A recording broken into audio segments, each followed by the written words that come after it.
નમસ્કાર દર્શક મિત્રો, આપ નિહાળી રહ્યા છો એસ લાઈવ ન્યૂઝ બુલેટિન। નજર નાખીએ અત્યાર સુધીના મુખ્ય સમાચારો પર। ખેલૈયાઓમાં નવરાત્રીનો જોમ, સનેડો દોઢિયું અવનવી સ્ટાઇલ સાથે ગરબામાં જમાવી રમઝટ। હેરિટેજ મકાનો મામલે યુવક કોંગ્રેસ દ્વારા યોજાયા દેખાવ।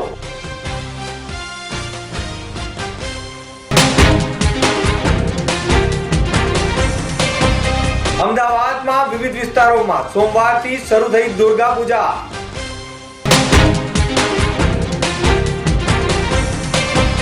ત્રિશલા કુટીર બંગલોમાં મોહનદાસજી મહારાજની ઉપસ્થિતિમાં યોજાઈ મહાઆરતી।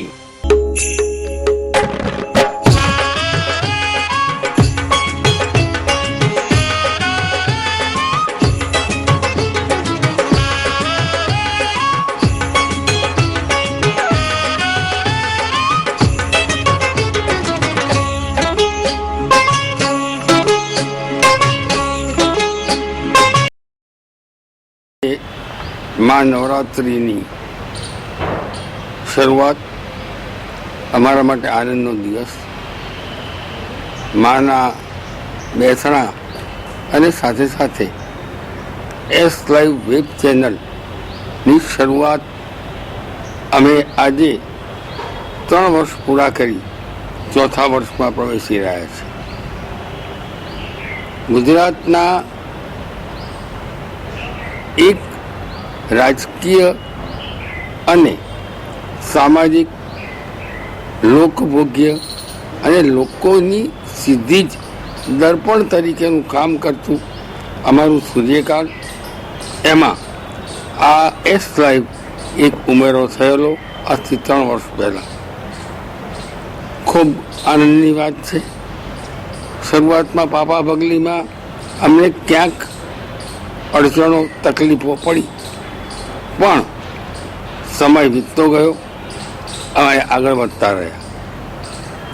અમે થોડા વખતમાં આમાં પણ નવા સુધારા વધારા, નવા રૂપરંગ સાથે એડ કરી રહ્યા છીએ।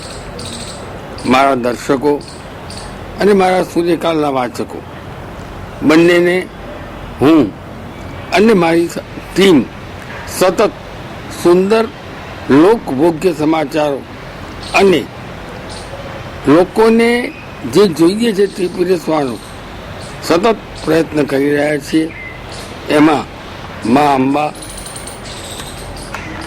અમને ખૂબ સફળતા અપાવે એની માને પ્રાર્થના। 2 શબ્દો કહેવાનું મન થાય કે મા, મને કવચ દેજે, મને દૈવત દેજે અને મને આ દેશના અને ભારતીય નાગરિકોની સેવા કરવાની તક આપજે।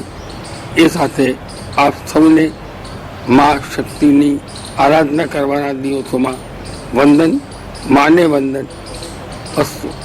નવરાત્રીના રંગના છેલ્લા દિવસો હવે જઈ રહ્યા છે, ત્યારે ખેલૈયાઓમાં ભારે ઉત્સાહ અને ઉમંગ થક્યા વિના પણ દેખાઈ રહ્યો છે। યુવા ખેલૈયાઓ ટ્રેડિશનલ ડ્રેસમાં અવનવા સ્ટેપ કરતા નજરે પડે છે, તો જેમાં છત્રી, હાથમાં દાંડિયા તેમજ ડાંગ હાથમાં લઈ અવનવી ડિઝાઇનની છત્રીઓ સાથે પણ ગરબાના તાલે ઝૂમતા નજરે પડી રહ્યા છે। ઘણા સ્થળોએ ટ્રેડિશનલ ડ્રેસ એક આખા ગ્રુપ સાથે પાઘડી અને યુવક યુવતીઓ ચશ્મા પહેરીને ગરબા ઝૂમતા જોવા મળી રહ્યા છે। તો આ ઝૂમતા લોકોને નિહાળવા માટે પણ લોકોમાં એક અનેરું આકર્ષણનું કેન્દ્ર જોવા મળી રહ્યું છે। બીજી તરફ શેરી ગરબાથી શરૂ થયેલા નવરાત્રીના ઉત્સવને આજે પાર્ટી પ્લોટ સુધી ભાતીગળ પહેરવેશ જોવા મળી રહ્યો છે। સાથે સાથે ગરબામાં ઝૂમતી મહિલાઓ માથે ઓઢણી ગરબા સાથે ઝૂમતી જોવા મળી રહી છે। આ એક ઉત્સવ એવો છે કે જેમાં યુવા હૈયાઓ કે ગરબા શોખીનો ઢોલની થાપ પડતા તેમના પગ થરકવા માંડે છે અને નોરતામાં યુવા હૈયાઓને ઉજાગરા નડતા નથી કે થાક પણ લાગતો નથી। આમ હવે નોરતા રઢિયાળી રાતના 2 જ દિવસ બાકી છે, ત્યારે લોકો સવાર સુધી ગરબાના તાલે ઝૂમી રહ્યા છે। આમ ગરબાનું ઘેલું ગુજરાતીઓને જ હોય એમ નહીં, પણ વિદેશી નારીઓ અથવા તો વિદેશીઓ પણ તેમાં સામેલ થઈ ગરબામાં ઝૂમી ઉઠે છે। ગુજરાતમાં આવી ગરબાના તાલે ગરબા ઝૂમવા પણ તેઓ ચૂકતા નથી। શહેરના ખાનપુર વિસ્તારમાં આવેલા ખાનપુર દરવાજાનો કેટલોક ભાગ ધસી પડતા અને ખોખરા તૂટી પડતા આ અંગે શહેર યુવક કોંગ્રેસ દ્વારા મ્યુનિસિપલ કોર્પોરેશન તેમજ મ્યુનિસિપલ કમિશનર અને મેયરને આવેદન પાઠવી હેરિટેજ મિલકતોની જાળવણી બાબતે તંત્ર નિષ્ફળ રહી ગયું છે તેવો આક્ષેપ કરવામાં આવ્યો છે. આ અંગે અમદાવાદ પશ્ચિમ લોકસભાના યુવક કોંગ્રેસના પ્રમુખ કઠવાડિયાએ જણાવ્યું કે મેયરને રજૂઆત કરવામાં આવી છે, જેમાં યુવક કોંગ્રેસ દ્વારા આ ઉપરાંત બીજા કાર્યક્રમો પણ આપવામાં આવશે. મેયરની ચેમ્બરમાં તેઓ રજૂઆત કરવા પહોંચી ગયા હતા અને હેરિટેજ મિલકતોની સંરક્ષણ કરવામાં તંત્ર નિષ્ફળ ગયું છે તેવો આક્ષેપ પણ તેમણે કર્યો હતો. એને શહેર યુવક કોંગ્રેસે પણ વખોડ્યો છે. શહેરની ધરોહર સમાન એલિસ બ્રિજમાં ગાબડા પડી ગયા છે. સીધી શહેરની જાળી ક્ષતિગ્રસ્ત થઈ ગઈ છે. અસારવાની દાદાહરીની વાવમાં અસામાજિક તત્વોનો કબજો થયો છે અને કેટલીક મિલકતો તો જર્જરિત હાલતમાં હોવા છતાં એએમસી અને સરકારી તંત્રના ઉચ્ચ અધિકારીઓ સત્તાના મદમાં લીન થયા હોય તેવો આક્ષેપ પણ કરવામાં આવ્યો છે.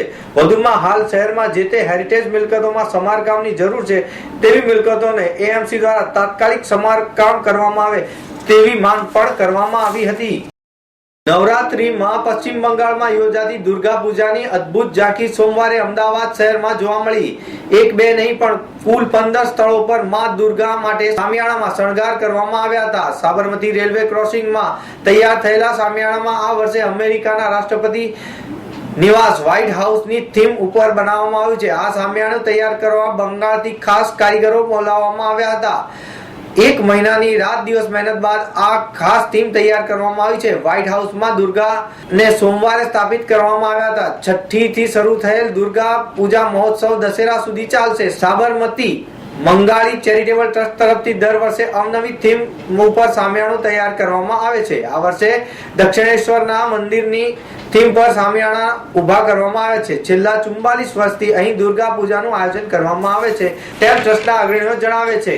અત્રે વસેલા બંગાળીઓ માટે બંગાળની દુર્ગા પૂજાની જેમ જ વ્યવસ્થાનું આયોજન પણ કરવામાં આવ્યું છે.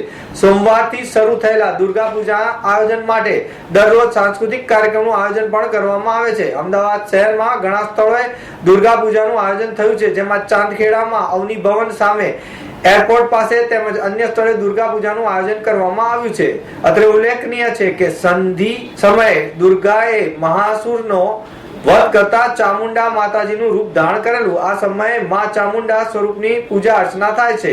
ત્યારબાદ બલિદાન, સંધિ પૂજા, સમાપન, પ્રસાદ વિતરણ ગુરુવાર નવમીએ અને નવમી પૂજા દ્વારા વિજયાદશમીની શરૂ થતા સવારે 8 વાગ્યા સુધી દસમી પૂજા અને શુક્રવારે વિજયાદશમી ઉપર બપોરના સમયે સિંદૂર ખેલ ખેલાય છે, જેમાં હર્ષોલ્લાસ સાથે માતાજીની પ્રતિમાનું વિસર્જન વાતે ગાતે કરવામાં આવે છે. અમદાવાદ શહેરના થલતેજ નજીક હેબતપુર રોડ પર આવેલા ત્રિશલા કુટીર બંગલો ખાતે ગરબા મહોત્સવનું ખાસ આયોજન કરવામાં આવ્યું હતું, જેમાં શનિવારે સાંઈ ધામ મંદિરના મહંત મોહનદાસજી મહારાજ ખાસ ઉપસ્થિત રહ્યા હતા અને જેમની ઉપસ્થિતિમાં માતાજીની મહાઆરતીનું આયોજન કરવામાં આવ્યું હતું. આ પ્રસંગે ઉપસ્થિત મોહનદાસજી મહારાજે નવરાત્રીનું મહત્વ ઉપસ્થિત લોકોને સમજાવ્યું હતું અને આશીર્વચન પણ પાઠવ્યા હતા. આ પ્રસંગે સ્થાનિક કોર્પોરેટર લાલાભાઈ ઠાકોર, ઓડાના ચેરમેન ભૂપેન્દ્ર પટેલ, ત્રિશલા કુટીર બંગલોના ચેરમેન, સેક્રેટરી સહિત ઉપસ્થિત રહ્યા હતા.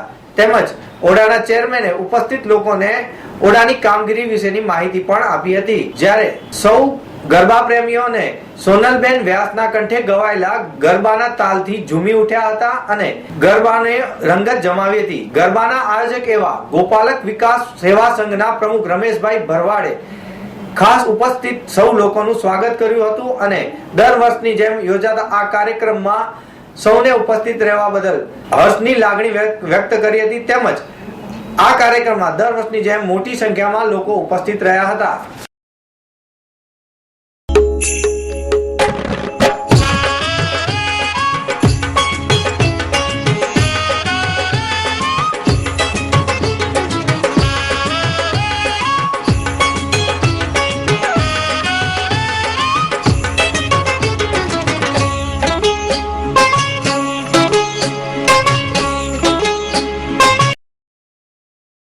તો મિત્રો, આ હતા અત્યાર સુધીના મુખ્ય સમાચારની ખાસ ગતિવિધિ માટે આપ નિહાળતા રહો એસ લાઈવ ન્યૂઝ બુલેટિન. નમસ્કાર.